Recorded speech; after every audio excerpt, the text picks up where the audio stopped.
റബ്ബിനെ നന്നായി ശുക്ർ ചെയ്യൂ. അങ്ങനെ റബ്ബിന് ശുക്ർ ചെയ്യേണ്ടുന്ന മാസമാണ് ശഅബാൻ. വരാൻ പോകുന്ന റമളാനും അങ്ങനെയല്ലേ.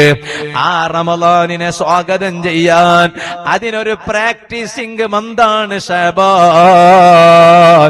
ആ ശഅബാനോ വശഅബാനു ശഹരി, ശഅബാൻ എന്റെ മാസം എന്നല്ലേ ലോക നേതാവായ റഹ്മത്തുൽ ആലമീൻ സയ്യിദുൽ വറാ നബി മുഹമ്മദുർ റസൂലുള്ളാഹി സ്വല്ലല്ലാഹു അലൈഹി വസല്ലമ തങ്ങൾ പറഞ്ഞത്.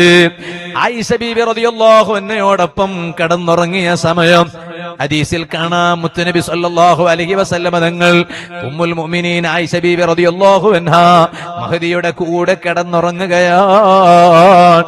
അതൊരു ബറാഅത്തിന്റെ രാവാണ്. ആ ബറാഅത്തിന്റെ രാവിനെ കുറിച്ച് നബി സല്ലല്ലാഹു അലൈഹി വസല്ലം തങ്ങൾ എന്താ പറഞ്ഞത്? അതേ അല്ലാഹു തആല ആ രാവിൽ ചോദിക്കും, മലാമിൻ മുസ്തഗ്ഫിരിൻ, എന്നോട് പൊറുക്കലിന് ചോദിക്കുന്നവരുണ്ടോ? ഞാൻ അവർക്ക് മാപ്പ് നൽകാൻ റെഡിയാണ്. അലാമിൻ മുസ്തർസിഖീൻ, എന്നോട് റിസ്ക് ചോദിക്കുന്നവരുണ്ടോ? അവർക്ക് റിസ്ക് നൽകാൻ ഞാൻ റെഡിയാണ്. വിഷമങ്ങൾ അനുഭവിക്കുന്നവരുണ്ടോ? ആ വിഷമങ്ങൾ നീങ്ങിക്കിട്ടാൻ എന്നോട് ദുആ ചെയ്യുന്നവരുണ്ടോ? അവരുടെ വിഷമവും പ്രയാസവും നീക്കിക്കൊടുക്കാൻ ഞാൻ റെഡിയാണ്. പക്ഷേ അവർ ചോദിക്കാൻ റെഡിയാകണം. ഞാൻ ഇവിടെ റെഡിയായിട്ട് തന്നെയാണ് അവർ ചോദിക്കാൻ റെഡിയാകണം. കാരണം ആ ബറാഅത്തിന്റെ രാവോ, അതേ ഖൂമൂ ലൈലഹാ വസൂമൂ യൗമഹാ, അന്നത്തെ രാവിൽ നിങ്ങൾ ധാരാളം നിസ്കരിക്കൂ എന്ന് പറഞ്ഞില്ലേ നബി മുഹമ്മദുർ റസൂലുള്ളാഹി സ്വല്ലല്ലാഹു അലൈഹി വസല്ലം. പകൽ നോമ്പ് നോൽക്കൽ സുന്നത്താണ്, രാത്രിയിൽ ധാരാളം നിസ്കരിക്കൽ സുന്നത്താണ്. അതിന് റക്അത്തിന്റെ എണ്ണമില്ല. എത്ര വേണമെങ്കിലും ധാരാളം നിസ്കരിക്കണം. ബറാഅത്തിന്റെ രാവ് അങ്ങനെയാണ്. പകൽ നോമ്പ് നോൽക്കണം. അതേ ശഅബാൻ 15 മാത്രമല്ല, അതേ ശഅബാൻ നോമ്പ് നോൽക്കേണ്ട മാസമാണ്. 13 നോമ്പ് നോൽക്കൽ നല്ലതാണ്, 14 നോമ്പ് നോൽക്കൽ നല്ലതാണ്, 15 നോമ്പ് അനുഷ്ഠിക്കുന്നത് നല്ലതാണ്.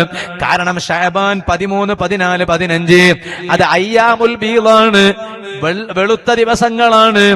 എല്ലാ മാസവും 13, 14, 15 നോമ്പ് നോൽക്കൽ സുന്നത്താണ്. ശഅബാനിൽ ഏതായാലും സുന്നത്താണ്. അതാണ് ഞാൻ പറഞ്ഞത്. ബറാഅത്തിന്റെ ദിനം മാത്രമല്ല, അതേ ശഅബാൻ 13, 14, 15 നോമ്പ് നോക്കണം. അത് സുന്നത്താണ്.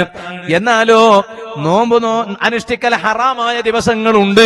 ഞാൻ എന്റെ ഉമ്മമാരോട് പ്രത്യേകം പറയാണ്, അതേ 15 നോറ്റിട്ടില്ല, ബറാഅത്തിന്റെ ദിനത്തിൽ നോമ്പ് നോറ്റിട്ടില്ല, ബറാഅത്തിന്റെ മുമ്പ് നോറ്റിട്ടില്ല എന്ന് കരുതിയിട്ട് ബറാഅത്തിന് ശേഷം 15 ശേഷം ശഅബാനിൽ നോമ്പ് നോക്കുന്നത് പാടില്ല. അത് ഹറാമാണ് എന്ന് മഹാന്മാരായ പണ്ഡിതന്മാർ പറഞ്ഞു. എപ്പോ അയാള് തിങ്കളാഴ്ചയും വ്യാഴാഴ്ചയും അത് കൊടുക്കണോ? ഇപ്പൊ തന്നെ കൊടുക്ക. ഓ തേന് അതിലെന്താ എഴുതിയിട്ടില്ല? കല്ലറക്കൽ സ്വലാത്ത് തബറുക്ക് തേൻ. അൽഹംദുലില്ലാ. ബഹുമാനപ്പെട്ട സ്വലാത്തിൽ വെച്ച തേന്. അൽഹംദുലില്ലാ. തേന് എന്ന് പറഞ്ഞാൽ തന്നെ ഫീഹി ഷിഫാഉൽ ലിന്നാസ് എന്നാണല്ലോ. പിന്നെ സ്വലാത്തിലും കൂടി വെച്ചതാവുമ്പോ അതിന് നൂറുൻ അലാ നൂർ, അങ്ങനെയാണ്. തേനിനെ കുറിച്ച് മാത്രം ഞാൻ ഇപ്പൊ ഈ അടുത്തൊരു സ്ഥലത്ത് സൂറത്തുൻ നഹലിൽ വിശദീകരിച്ചുകൊണ്ട് വഅദ് പറഞ്ഞിട്ടുണ്ട്. അപ്പൊ അതുകൊണ്ട് തേന് ഷിഫയാണ് എന്ന് കരുതിയിട്ട് നല്ല നിയത്തോടുകൂടെ, വലിയ സംഖ്യ ഒന്നുമല്ല, ബദരീങ്ങളെ സംഖ്യ ഒരു 313. അങ്ങനെ ഞങ്ങളുടെ നാട്ടിൽ ബദരീങ്ങളെ എണ്ണം 313. നിങ്ങളുടെ നാട്ടിൽ അങ്ങനെ തന്നെയല്ലേ? അങ്ങനെ നാളെ ഒരു സ്ഥലത്ത് പോയപ്പോ പറഞ്ഞല്ല ഇവിടെ 316 നടന്നത്. അപ്പൊ 313 തന്നെയാണ്. അപ്പൊ അത് എവിടെയാണെങ്കിലും അങ്ങനെ തന്നെ. അപ്പൊ അതുകൊണ്ട് ഇൻഷാ അല്ലാഹ് 313 രൂപ കൊടുക്കും എന്ന് കരുതിയിട്ട് നിങ്ങളൊക്കെ ഉള്ളവരൊക്കെ ഇപ്പൊ തന്നെ കൊടുക്കുക, അല്ലാത്തവര് പിന്നെ അല്ലെ. അപ്പൊ ഏതായാലും അത് നിങ്ങളൊക്കെ ഇൻഷാ അല്ലാഹ് ഒന്ന് വാങ്ങുക. ഇത് സ്ത്രീകളുടെ ഭാഗത്തേക്ക് 2 ഭാഗത്തേക്ക്. അപ്പൊ അൽഹംദുലില്ലാ. അപ്പൊ കൊടുക്കാം. അള്ളാഹു കബൂൽ ചെയ്യട്ടെ, അള്ളാഹു സ്വീകരിക്കട്ടെ. അള്ളാഹുവേ അത് വാങ്ങുന്നവർക്കൊക്കെ നീ പരിപൂർണ ശിഫ നൽകണം റഹ്മാനെ. അപ്പൊ ഞാൻ പറഞ്ഞ വിഷയം മറക്കണ്ട. 15 ബറാഅത്തിന്റെ അന്നും നോമ്പ് നോറ്റിട്ടില്ല, ബറാഅത്തിന് മുമ്പും നോമ്പ് നോറ്റിട്ടില്ല. എന്നാൽ അയാൾക്ക് തിങ്കളാഴ്ചയും വ്യാഴാഴ്ചയും നോമ്പ് നോക്കണ പതിവൊന്നുമില്ല, അല്ലെങ്കിൽ നേർച്ചയാക്കിയ നോമ്പ് വീട്ടൊന്നുമല്ല, ഖളാ ആയ നോമ്പ് വീട്ടൊന്നുമല്ല.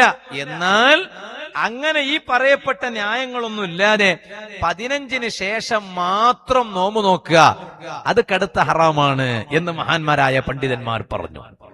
നമ്മൾ ശ്രദ്ധിക്കേണ്ടതാണ്. ഞാനിപ്പോ അതിലേക്ക് കടക്കണില്ല. പെരുന്നാൾ നിസ്കാരം, പെരുന്നാൾ ദിവസം നോമ്പ് നോക്കൽ ഹറാമാണ്. അയ്യാമുത്ത ശരീക്കിന്റെ അന്ന് നോമ്പ് നോക്കൽ ഹറാമാണ്. എന്നാൽ ഉമ്മമാരെ, നിങ്ങൾക്ക് നഷ്ടപ്പെട്ടു പോയ നോമ്പ്, കഴിഞ്ഞ റമദാനിൽ നഷ്ടപ്പെട്ടു പോയ നോമ്പ്, അതിന് ചില ഉമ്മമാർ ഇപ്പോഴും മുദ്ദ് കൊടുത്തുകൊണ്ടേയിരിക്കുക. ഒരു ആശ്വാസമാണ്. മുദ്ദുണ്ടല്ലോ, മുദ്ദുണ്ട്. ഞങ്ങളെ നാട്ടില് ഒരു മുദ്ദ ഉണ്ടായിരുന്നു. മുദ്ദ, റാഗിയുടെ മുദ്ദ എന്നതിന് പറയാം. നിങ്ങൾക്ക് മനസ്സിലായോ? ഇപ്പൊ എവിടെ റാഗിയുടെ മുദ്ദ? ഇപ്പൊ ഉണ്ട് നിങ്ങളുടെ നാട്ടിലുണ്ടോ? എന്താ? മുത്താരി മുദ്ദ. അതാണ് ഞങ്ങളെ നാട്ടിനെ റാഗിയുടെ മുദ്ദ എന്ന് പറയും. ശരിയാണത്. എന്താ ഇപ്പൊ പഴയ കാലത്തെ ഭക്ഷണമൊക്കെ അതന്നെയല്ലേ? ജയിലിൽ പോലും അതാ കൊടുത്തിരുന്നെന്നാ പറയണത്. അപ്പൊ അങ്ങനെയാണ്. അപ്പോ ഇതിങ്ങനെ മുദ്ദിങ്ങനെ കൊടുക്കുക സ്ത്രീകള്.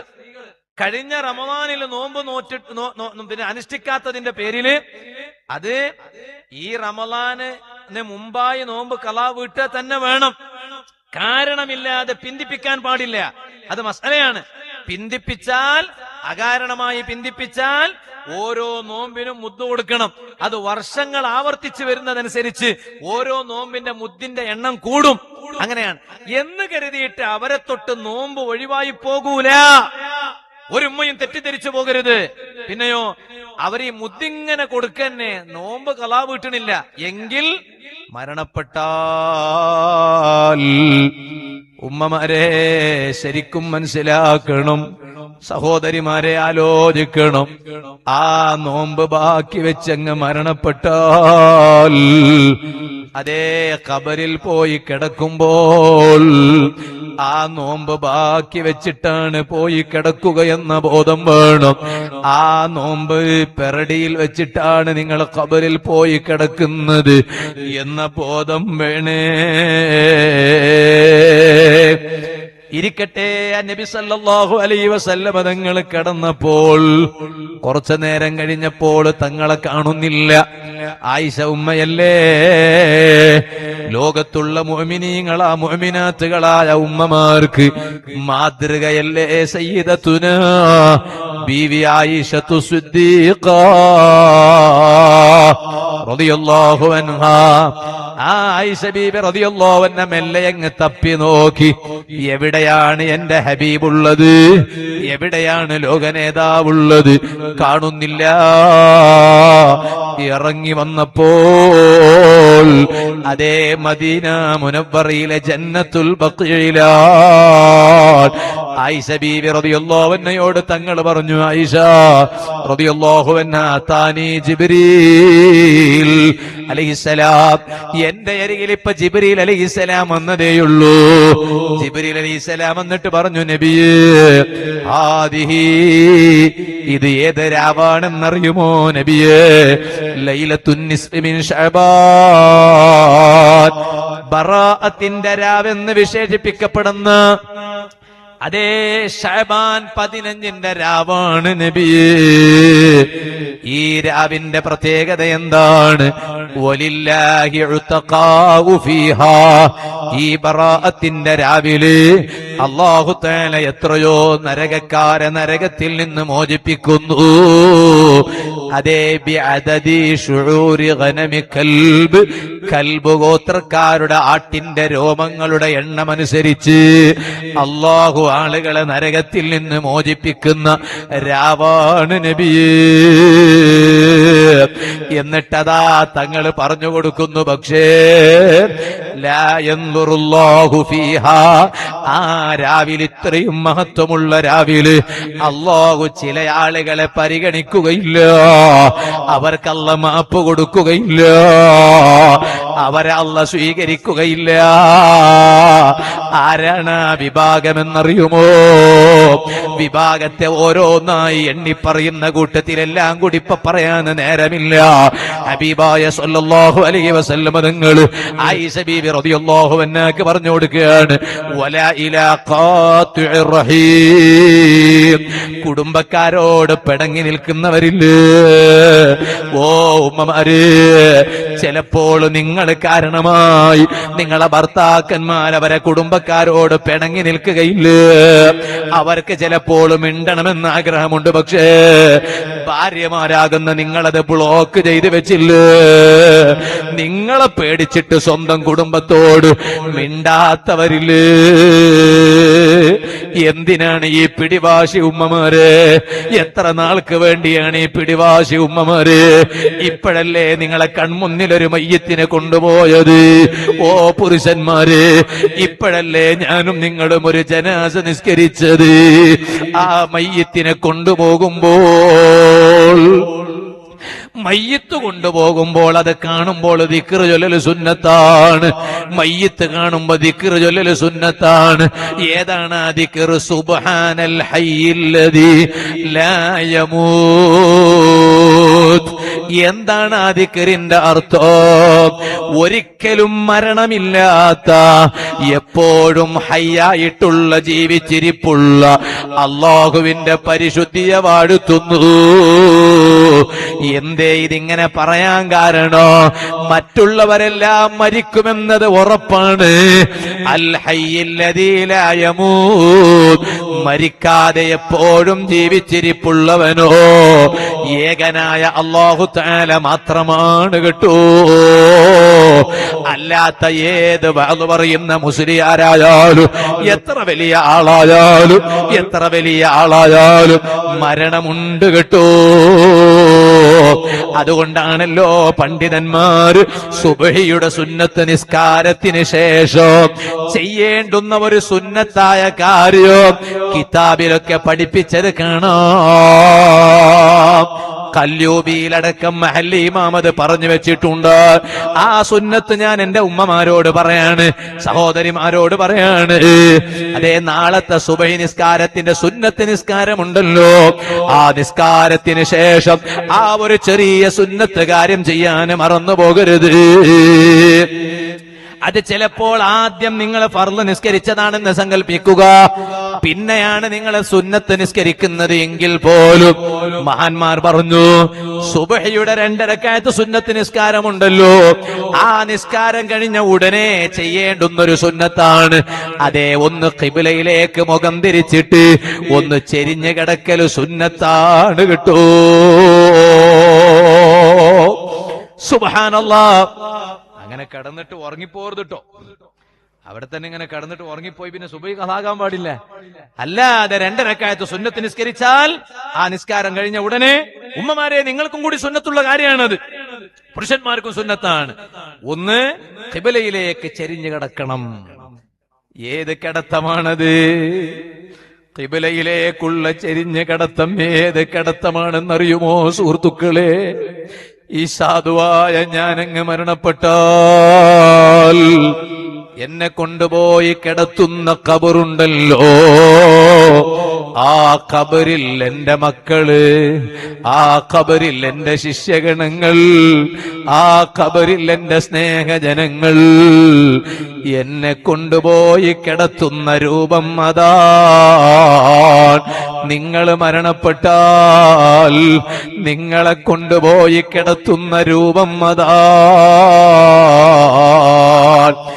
ആ കൊണ്ടുപോയി കിടത്തുന്ന രൂപം ഒന്ന് സുബ്ഹിയുടെ 2 റക്അത്ത് സുന്നത്ത് നിസ്കാരമില്ലേ, സുബ്ഹി ബാങ്ക് കൊടുത്തതിന് ശേഷം ഫർള് നിസ്കരിക്കുന്നതിന് മുമ്പ് നിങ്ങൾ ഒരു 2 റക്അത്ത് സുന്നത്ത് നിസ്കാരമില്ലേ, ആ 2 റക്അത്ത് സുന്നത്ത് നിസ്കാരം കഴിഞ്ഞാൽ അതുപോലെ ഒരു കിടക്കൽ സുന്നത്താണ്. അതിൽ ചൊല്ലി പറയേണ്ടത് വേറെയുണ്ട്. അല്ലാഹുമ്മ റബ്ബ ജിബ്രീല വമീകാഈല വഇസ്റാഫീല വഅസ്റാഈല വറബ്ബ മുഹമ്മദിൻ സ്വല്ലല്ലാഹു അലൈഹി വസല്ലം അജിർനീ മിനന്നാർ. ഇനി അത് ചൊല്ലി പറയാൻ കഴിയില്ലെങ്കിലും അതൊരു ചെറിയ ദിക്റാണ്, ഒരു ചെറിയ ദുആയാണ്, നിങ്ങൾക്കത് പഠിക്കാനേ ഉള്ളൂ. ഇനി ഒരു പക്ഷെ അത് ചൊല്ലി പറയാൻ കഴിഞ്ഞില്ലെങ്കിലും അതേ ഒന്ന് ചെരിഞ്ഞ് കിടക്കാൻ പഠിപ്പിക്കണ്ടല്ലോ. അതൊരു പ്രാക്ടീസ് ചെയ്യേണ്ട കാര്യമല്ലല്ലോ. ഒന്നവിടെ ചെരിഞ്ഞ് കിടക്കൽ സുന്നത്താണ്. ചൊല്ലി പറഞ്ഞില്ലെങ്കിലും അങ്ങനെ കിടക്കൽ സുന്നത്താണ്. എന്തിനാണ് ആ സമയം അങ്ങനെ ചെയ്യൽ സുന്നത്ത് എന്ന് പറയാൻ കാരണം, അവിടെ പണ്ഡിതന്മാര് പറഞ്ഞു ആ നേരം ഏത് നേരമാണ്? അത് അവ്വലുന്നഹാർ, പകലിന്റെ തുടക്കമാണ്. അത് ഏർലി മോർണിംഗ് ആണ്. ഏർലി മോർണിംഗ് എന്ന് പറഞ്ഞാലോ അവ്വലുന്നഹാർ, പകലിന്റെ തുടക്കമാണ്. ഒരു ദിവസം നമ്മുടെ പ്രത്യക്ഷത്തിൽ ആരംഭിക്കുന്നത് അവിടുന്നാണ്. ആ തുടക്ക സമയത്തിൽ തന്നെ നിങ്ങളതാ ഒന്ന് ചെരിഞ്ഞ് കിടക്കണം. എന്നിട്ട് ആ കിടത്തത്തിൽ നിങ്ങളൊന്ന് ആലോചിക്കണം, റബ്ബേ ഇത് ഒരു ചെറിയ സാമ്പിൾ ആണല്ലോ, ഇതൊരു ട്രയൽ കിടത്തമാണല്ലോ, ഇതൊരു ഗ്രേസ് കിടത്തമാണല്ലോ. ഇതുപോലത്തൊരു ഒറിജിനാലിറ്റി കിടത്തം എന്റെ ഖബറിൽ എന്റെ നാട്ടുകാര് കൊണ്ടുപോയി എന്നെ കിടത്താറുണ്ടല്ലോ. ആ കിടത്തമൊന്ന് നന്നാകണം, അതൊരു നല്ല സന്തോഷത്തോടെയുള്ള കിടത്തമാകണം എന്നിങ്ങനെ ഈ കിടന്നപ്പോൾ ഒന്ന് ആലോചിച്ചാൽ അന്നത്തെ പകലും അന്നത്തെ രാത്രിയും ഒരുപാട് നല്ല കാര്യങ്ങൾ ചെയ്യാൻ മനസ്സിൽ ആശയമുണ്ടാകും. അങ്ങനൊരു ചിന്ത വരാനാണ് ആ കിടത്തം സുന്നത്തെന്ന് മഹാന്മാരായ പണ്ഡിതന്മാര് പറഞ്ഞത്. അങ്ങനെ നല്ല നല്ല രാവുകൾ ഉപയോഗപ്പെടുത്തണോ ആ ബറാഅത്തിന്റെ രാവിലോ. എന്തിനാണ് ഞാനിത് പറഞ്ഞത്? ആ മയ്യത്ത് കൊണ്ടുപോയ രംഗം കണ്ടില്ലേ ഉമ്മമാര്?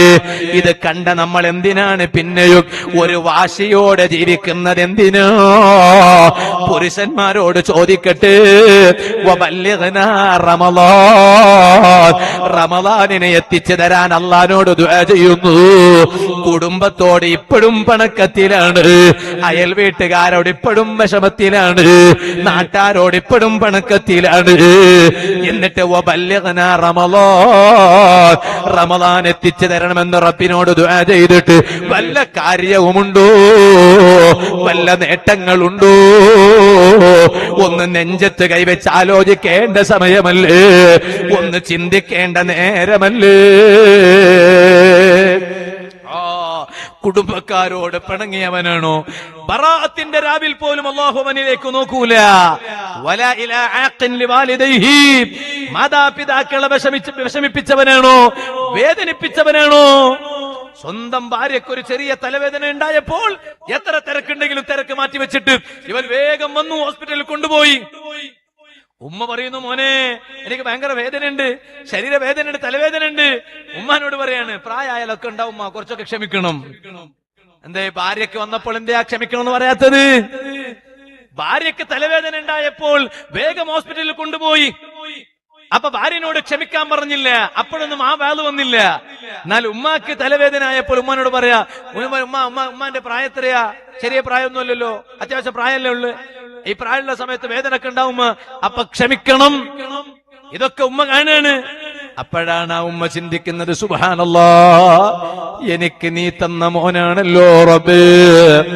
അവന്റെ ഭാര്യയ്ക്കൊരു തലവേദനയുണ്ടെന്നറിഞ്ഞപ്പോൾ വേഗം അങ്ങ് കൊണ്ടുപോയി ഡോക്ടറിനെ കാണിച്ചു മരുന്ന് വാങ്ങിക്കൊടുത്തു. പക്ഷേ എനിക്കൊരു തലവേദന, എന്റെ ശരീരവേദന, അത് എനിക്കും നിനക്കുമല്ലേ അറിയുന്നത്? അത് ഞാൻ മറ്റാരോടുമല്ലല്ലോ പറയേണ്ടത്. ഞാനത് പറയേണ്ടത് എന്റെ നൊന്ത് പ്രസവിച്ച മോനോടാണല്ലോ.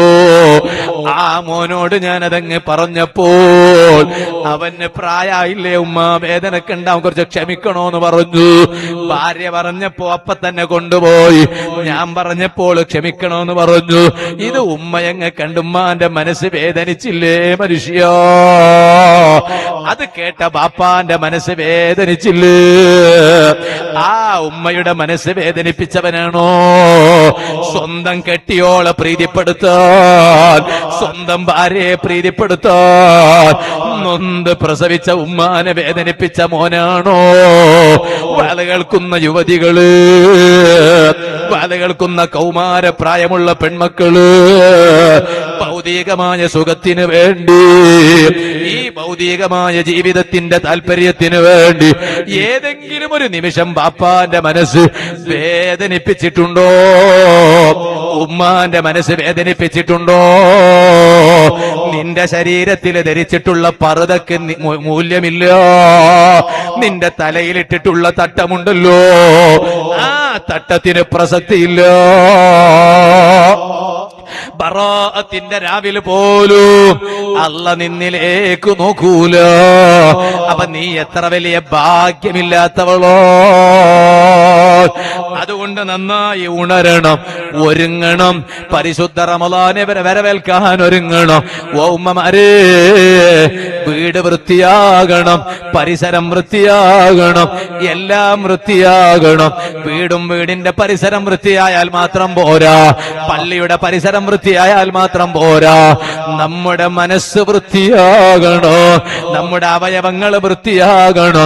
ആ മനസ്സ് വൃത്തിയാകാനാണ് ശഅബാൻ, ശരീരത്തിലെ അവയവങ്ങൾ വൃത്തിയാകാനാണ് റജബ്. ഇതെല്ലാം ചെയ്തുകൊണ്ട് വിശുദ്ധ റമളാനിലേക്ക് ഒരുങ്ങണമെന്ന് മാത്രം ഈ സമയം സാധുവായ ഞാൻ എന്റെ അമ്മാരത്തായ നഫ്സിനോടും നിങ്ങളോടും ഓർമ്മപ്പെടുത്തി ഞാൻ എന്റെ വാദ നിർത്തുന്നു. അർഹമുർ റഹീമീനായ അല്ലാഹ്, സാധുക്കളായ ഞങ്ങൾക്ക് നീ അതിന് തൗഫീഖ് ചെയ്യണം റഹ്മാനേ. ഈ സദസ്സ് ദുആക്ക് ഇജാബത്തുള്ള സദസ്സായി നീ ഞങ്ങളിൽ നിന്ന് സ്വീകരിക്കണം അല്ലാഹു നമ്മുടെ സദസ്സ് കബൂൽ ചെയ്യട്ടെ. ഞാൻ എന്റെ വാദ നിർത്തുന്നു. ഇത്രയും നാൾ ഇവിടെ നടന്ന എല്ലാ വാദകളും അല്ലാഹുവേ നീയൊക്കെ കബൂൽ ചെയ്യണം റഹ്മാനെ. ഒക്കെ പ്രഗത്ഭരായ വല്ല കേരളത്തിലും അങ്ങും ഇങ്ങും ഗൾഫ് നാടുകളിലൊക്കെ അതിലിപ്പോ ഞാൻ മാത്രമുള്ള ഒരു കുറവുള്ള ആള്, ബാക്കിയൊക്കെ വലിയ പ്രഗത്ഭരാണ്. അൽഹംദുലില്ലാഹ്. ആ പ്രഗത്ഭരായ മഹത്തുക്കളെ പെങ്ങൾക്കൊക്കെ ഇത്രയും ദിവസം ഞാൻ കല്ലറക്കൽ ഇങ്ങനെ നോട്ടീസ് ഇങ്ങനെ നോക്കുമ്പോ എന്റെ പേരായിപ്പോയില്ല, ഞാനിപ്പോ ഒരു ചെറിയ ആളിപ്പോയിൽ കാണുന്നുള്ളൂ. എനിക്ക് തന്നെ പോരണോ വേണ്ടെന്ന് ഇങ്ങനെ തോന്നിപ്പോയി. ബാക്കിയൊക്കെ വലിയ വലിയ മഹത്തുക്കളാണ്. അപ്പൊ അവരൊക്കെ ഇവിടെ വന്ന് നിങ്ങൾക്കൊക്കെ ഇങ്ങനെ ഒരു അവസരം കിട്ടുക എന്ന് പറഞ്ഞാൽ അൽഹംദുലില്ലാഹ് എന്തൊരു ഭാഗ്യാണ്. അൽഹംദുലില്ലാഹ് അല്ലാഹു. അപ്പൊ ഈ നാട് മഹാന്മാരായ സാദാത്തുക്കളും ആലിമീങ്ങളും ഒക്കെ വലിയ ബഹുമാനത്തോടെ സ്നേഹത്തോടെ കാണുന്ന നാടാണ്. അല്ലാഹു ആ തനിമ നമ്മുടെ കാലത്ത് മാത്രമല്ല, നമ്മുടെ മക്കൾ, മക്കളെ മക്കൾ, പേരമക്കൾ, ഖിയാമത്ത് നാൾ വരെ വരുന്ന സന്താന പരമ്പര, അക്കാലങ്ങളിലൊക്കെ ഇത് നിലനിന്ന് കിട്ടണം. അല്ലാഹു തആല അങ്ങനെയുള്ള ഒരു നാടായി നമ്മുടെ ഈ നാടും നമ്മുടെ എല്ലാ നാടുകളും അല്ലാഹു ആക്കി തരട്ടെ എന്ന് ദുആ ചെയ്യുന്നു. ബഹുമാനപ്പെട്ട തങ്ങളുപ്പാപ്പ നേരത്തെ എന്നോട് പറഞ്ഞു, ഇത് ഇന്നിങ്ങനെ വന്നു എന്നുള്ളൂ, ഇന്ന് സമാപനത്തിന് വന്നതാണ്, ദിക്ർ ഹൽക്ക സ്വലാത്ത് വാർഷികത്തിന് വേറെ വരണം എന്ന് പറഞ്ഞു. മാസത്തിന് വരണമെന്ന് പറഞ്ഞു. ഇൻഷാ അല്ലാഹ് അല്ലാഹുവിന്റെ തൗഫീഖ് ഉണ്ടെങ്കിൽ നമുക്ക് എല്ലാവർക്കും വരാം. അല്ലാഹു നമുക്കതിന് ഭാഗ്യം തരട്ടെ.